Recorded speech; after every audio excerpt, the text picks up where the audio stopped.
சொல்லுங்க sir. Sir இருங்க sir, நான் சார் ஊழலை பத்தி பேசுறாங்க. சிஏஜி ரிப்போர்ட் சொல்லுது 7.5 lakhs crores கரப்ஷன். எதுல? பிஎம் கேர்ஸ்ல. அதுக்கு இடி போய் பிரதமர் வந்து விசாரிக்குமா? அது என்னோட ஒரு கேள்வி சார். அதுக்கடுத்து ரஃபேல் ஊழல், இதெல்லாம் இடி ஏன் சார் விசாரிக்க மறுக்குது? ஒண்ணும் இல்லாத வாட்ஸ்அப் சாட், அதுல ஃபார்மேட் கூட தப்பா இருக்கு. அத வச்சு எவ்வளவு அரசியல் பண்ண முடியுமா? எவ்வளவு அரசியல் பண்ண முடியுமா? பொய்யான ஒரு பணியை போட்டு இடி வருது, இடி வந்து விசாரிக்க சொல்லுது. இதெல்லாம் வந்து சார் இடியும் சிபிஐயும் ஒரு 4 நாளைக்கு முன்னாடி வந்த ஜட்ஜ்மெண்ட் கிளியரா சொல்லிருச்சு.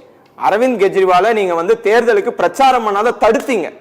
அந்த இது மதுபான ஊழல்ல இன்னைக்கு அவர்கள் மீது குற்றச்சாட்டு வைத்தது அடிப்படை ஆதாரமற்றதுன்னு சொல்லி நீதிமன்றம் சொல்லி இன்னைக்கு வந்து அவங்கள வந்து நிரபராதின்னு சொல்லி இருக்காங்க. அப்போ பாஜகவினுடைய பாஜக என்ன செய்துன்றது அந்த நீதிமன்ற தீர்ப்பு ஒரு ஆதாரம் சார். அக்கா சசிரேகா சொன்னாங்க 2023-24 பொய் சொல்லிட்டாங்க, டிரான்சிட் அவார்டே தமிழ்நாடு வாங்கலன்றாங்க. பச்சை பொய்யா அக்கா இவ்வளவு வெளிப்படையா பேசுறாங்க. இதை நான் வன்மையா கண்டிக்கிறேன். 2023-24 டிரான்சிட் அவார்டு தமிழ்நாடு 19 அவார்டை பெற்று இருக்கிறது. 19 அவார்ட்ஸ் தமிழ்நாடு பெற்று இருக்கிறது. அதற்கான ஆதாரம் என்கிட்ட இருக்கு. அது இல்லாத எங்க அமைச்சர் ஏதோ பொய் சொன்ன மாதிரியும் அக்கா அதை கண்டுபிடிச்ச மாதிரியும் அக்கா வந்து இல்ல அதெல்லாம் கிடையாது அப்படின்னு சொல்றாங்க. இல்லை, 2023-24 டிரான்சிட் அவார்டு தமிழ்நாடு 19 அவார்டு வாங்கி இருக்கு என்பதை தெளிவுபடுத்த விரும்புகிறேன். அதற்கு பிறகு அக்கா சொன்னாங்க, அதாவது அவர்கள் ஊழலில் மறைந்து கிடக்கிறார்கள் இதெல்லாம் சொல்றாங்க. நாங்க அதாவது எங்களுடைய அமைச்சராக இருந்த அண்ணன் செந்தில் பாலாஜி அவர்களை பற்றி முதல்வர் எப்படி பேசினாரு? அக்கா நான் சொல்ல எனக்கே வருத்தமா தான் இருக்கு. அன்புமணி அண்ணன் சொன்னாரு, கவுன்சிலருக்கு கூட தகுதி இல்லாத நபர் எடப்பாடி பழனிசாமின்னு சொல்லிட்டு அன்புமணி ராமதாஸ் உங்க கூட்டணியில சேர்ந்துக்கிறாரு பாத்தீங்களா? அவரு டிடிவி தினகரன் சொல்றாருங்க. டிடிவி தினகரன் சொன்னாரு 4வது இடத்திற்கு தள்ளப்படும் அதிமுக என்று சொன்னது டிடிவி தினகரன். நீங்க அவங்களெல்லாம் கூட்டணி வச்சுட்டு அவர்களோடு கூட்டணி வச்சது அண்ணன் ஜெயக்குமார் வேதனைப்பட்டு சொன்னாரு, நான் ராயபுரத்துல ராஜா மாதிரி இருந்தாங்க, என்னை தோக்க வச்சதே பாஜக தாங்க அப்படின்னு சொன்னாரு. இவர்களோடெல்லாம் நீங்கள் கூட்டணி வைத்துக் கொண்டு இன்றைக்கு வாக்கு கேட்க நீங்க வந்து மக்கள் கிட்ட போகின்ற போது நீங்கள் எங்களை பார்த்து சொல்றதா வேடிக்கையா இருக்கு. தயவு செய்து அண்ணா சொன்னாரு, எழுதி வச்சுக்க சொன்னாரு, மக்கள் மனதில் எழுதப்பட்டு விட்டது.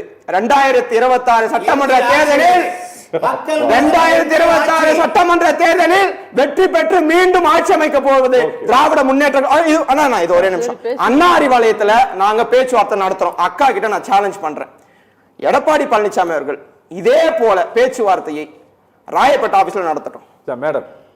Madam please. எங்களை பொறுத்த வரைக்கும் இந்த நிழலுக்கு ஒதுங்குனவங்க அட்ரஸ் கேட்க ஒதுங்கணும். நாங்க டெல்லிலாம் போக மாட்டோம், அறிவாலயத்துல தான் நடத்துவோம்.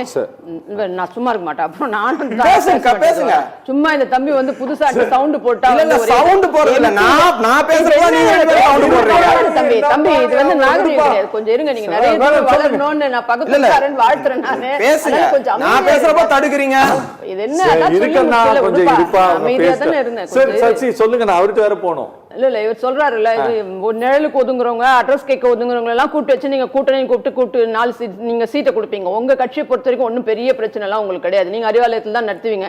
ஏன்னா துர்கா ஸ்டாலின் கோட்டா ஒண்ணு, கனிமொழி கோட்டா ஒண்ணு, உதயநிதி கோட்டா ஒண்ணு, சபரீசன் கோட்டா ஒண்ணு, முதலமைச்சர் கோட்டா ஒண்ணு. ஆனா ஒரு நிமிஷம் நீங்களும் கொஞ்சம் கம்மிருங்க.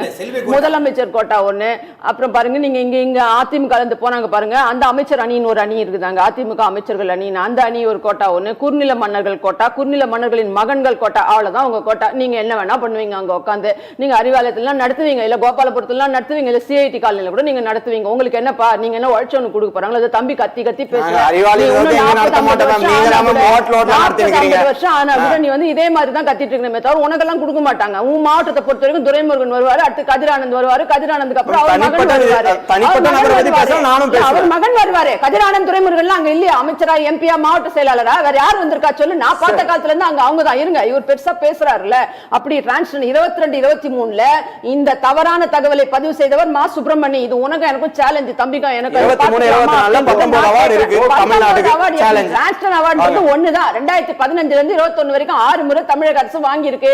உள்ளாட்சி துறையில நாங்க 120 அவார்டு வாங்கி இருக்கோம். அது மாதிரி கிருஷ் கர்மான் அவார்டு விவசாய துறையில வாங்கி இருக்கோம். ஒரு முறை நீங்க வாங்கி இருக்கீங்களா? மத்த துறையில 19 நீங்க யாரோ சொல்லி கொடுத்தது, உங்க பெண் டீம் சொல்லி கொடுத்தது சொல்லாதீங்க. மக்கள் நல்வாழ்வு துறையில டிரான்ஸ்ஜெண்டர் அவார்டு நான் வந்து காட்டுறேன். எந்த டீம் சொன்னதில்ல. அப்படிங்கிறது நான் ஒண்ணே எங்க ஒண்ணுதான். கூட பேசுறேன். இல்ல இது ஒண்ணே ஒண்ணுதான் அந்த அவார்டுங்கிறது. அதனால அடுத்த தவறான point தகவல்கள் அன்னைக்கு அவர் பதிவு பண்ணதுதான். Okay, சரி, sir. நீர்வளத்துறை அமைச்சர் சொன்னாரு, அதை பத்தி பேசுங்களேன். Okay, எத்தனை sir. பேருக்கு இழப்பீடு Sir, கொடுத்தீங்க? நீங்க உங்க மாவட்டத்துல வழக்கறிஞர் உதாரணம் ஐயா. கொடுங்க. அதனால அதெல்லாம் பொய் தான் இதெல்லாம் வந்து வழக்கறிஞர்